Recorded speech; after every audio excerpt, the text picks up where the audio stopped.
interview Kak Ma yang nak income besar, boleh? Sebab kadang-kadang kita jiran duduk rumah kita tak pergi Soho. Kita pergi jauh ni. Allah, Mr. Singh tak gambar weh. Hebat Mr. Singh. Tengok ni.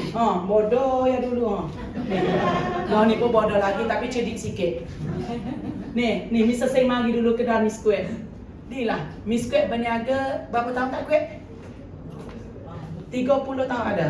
30 tahun. Sebab peluang Elkan, Miss Square tutup kedai yang dia jaga lebih 30 tahun. Hari ini tengok Mr. Ong Miss Square pencen betul-betul. Dulu Mr. Singh mari tengok Miss Square. Bagi tepukan untuk Crown Miss Square. Miss Square masa umur 30 lebih. Rani never lebih comel Rani. Betul tak? Itu orang Elkan. Dan inilah anda tengok upline saya main mengajar. Sampai masa tu, orang mari ekor ligana. Elkan tak ada stoki ke?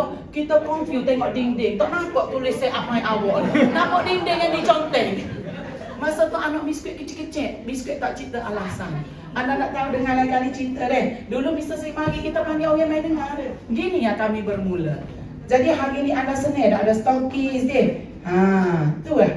Jadi bermulanya Elkan Kelantan 23 tahun lepas hari ini dengan bangga Ling. Tu Ling ayat ke Kak Ma. Bulan ini Ling Kak Ma ada satu impian Mr. Singh. Ling ayat Kak Ma, mari Kak Ma kita tempel di papak impian. Rasa berapa hari lepas ya Ling Kak Ma bercakap iaitu Ling sudah tampau di papak impian Ling ada 10 nama SCC untuk 3 bulan ini. Dan kalau anda nak suruh saya sebut nama memang Ling boleh sebab Ling hari-hari sebelum tidur Ling dah tampau muka anda. Nama anda. Cuma Ling tak sebut takut sensitif. Kenapa? Takut tiba-tiba yang tak sebut tu jadi kuda hitam. Kenapa? Mr. Singh dulu tak tulis nama Ling sebagai jutawan beliau. Dan Ling punya impian sebab ni tengok semua Mr. Singh nyoh Sabah, Penang, KL, Kelantan tak ada serabut ni. Gana ni kat kuih.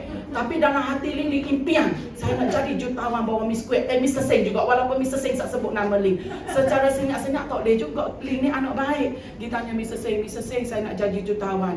Mr. Singh tak apa Ling. Mengandung sekarang lepas beranak dulu jaga kesihatan. Sebab masa tu ngandung